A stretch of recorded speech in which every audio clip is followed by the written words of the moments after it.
start recording. If you want to put your name and date on to start right now, that is okay. So Sammy, today we are going to be working on narrative creation. Do you remember what narrative means? What? Do you want to take a guess first before I explain what it is? Also, I want to clarify, I just ran pretty much a mile, so I'm a little out of breath. No, thank you. So a narrative is elements of a story, pretty much just a story. Like the characters, how the plot progresses, different elements such as dialogue, setting. Do you remember what setting is? Kind of. What do you think setting is? What takes place in the story? Where it takes place? Mm-hmm. Exactly.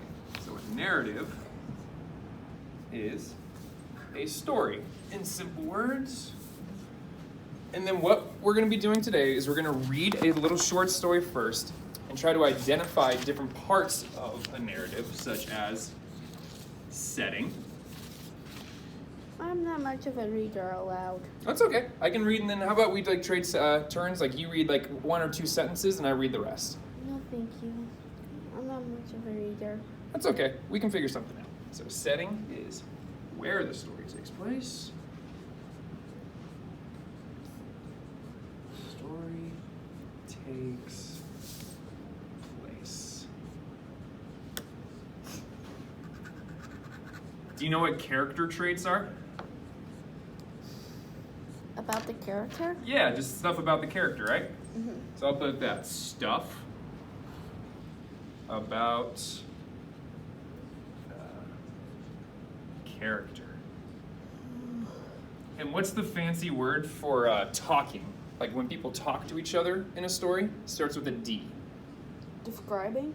Close. It's called dialogue.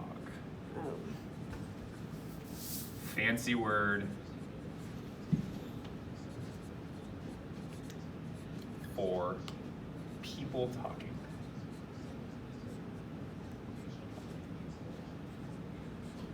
So, what we're learning is the general concept of narrative, just the story. And when we're reading this, so when I read the first chapter of this story for you, I want you to look for the setting of the story, different character traits, and where the dialogue is and what they're saying to each other. Because it's important with dialogue, too, to know what they're saying and why they're saying it to each other. Okay. So what we're going to be reading today, have you ever heard the story Don Quixote? No.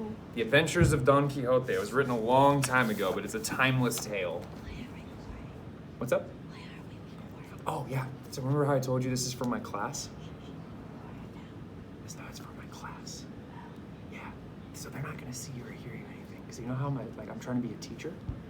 Yeah, so I'm recording so that I can show my teacher who's teaching me how to be a teacher. It's kind of crazy. There's a lot of levels of teachers. Do you want to whisper? Do you mind if I talk a little louder and you can whisper? Like I said, you're not on the camera or anything like that. And no one else is going to see this besides me and my teacher. And she's really, really cool. So I'll take the first part. So what we're going to do is just kind of read this first chapter. We're going to see if we can find the elements of the story, okay? All right, so chapter 1, A Knight in Armor. Once there was a man who went crazy from too much reading. He only read books about knighthood. That was the problem.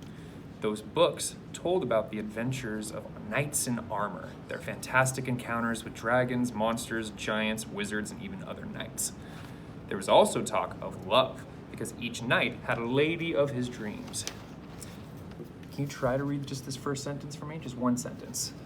And I can help you too if you need help. Yeah, just this word starts at soon. Just read the first sentence for me. Soon, the man came to believe that all those fantasy tales were true. Perfect, thank you. One day, he decided to become a knight, for he wanted to right all that was wrong in the world and punish evil. Alone in his room, he practiced jousting. Do you know what jousting is? Jousting is like when you have swords and like practice sword fighting. Bows? What's up? Like bows and katanas? Yeah, bows, katanas, knives, swords, all the different types of blades.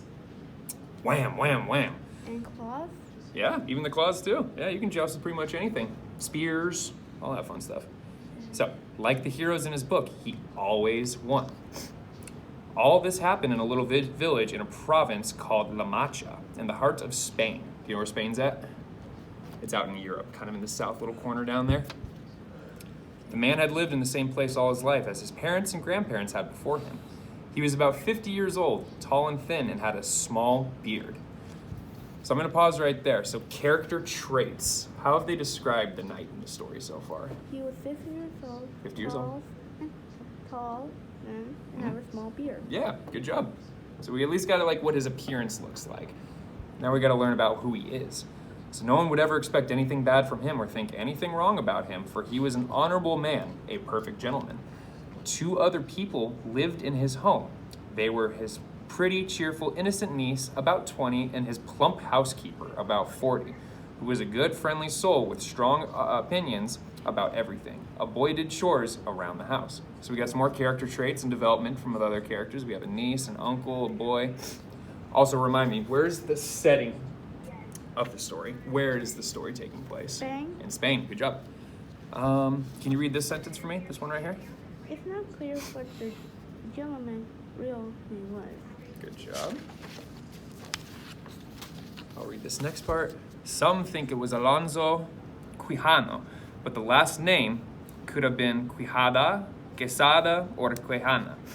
He came from a respectable family. That's why he was called Don Alonso.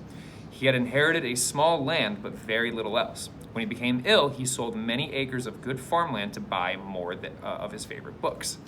Can you read that first sentence for me of this one right here? One day, he began to act on pronouncing. So that word is prep, or, and then how do you pronounce the T-I-O-N-S at the end of a sentence? Do you know how that sounds? Shuns, so preparations. Preparations to become a knight. Good job. Somewhere in the house, there was an old suit of armor that had belonged to his great-grandfather. He cleaned it, polished it, and fixed it up as best as he could. The helmet was in such bad shape that it had to be tied together. A horse he already had, old and bony, not much of a horse, but a mount nonetheless. Do you know what a mount is? In the context of that, a mount is like someone's horse or their donkey or a camel, whatever you're like riding, or a dragon.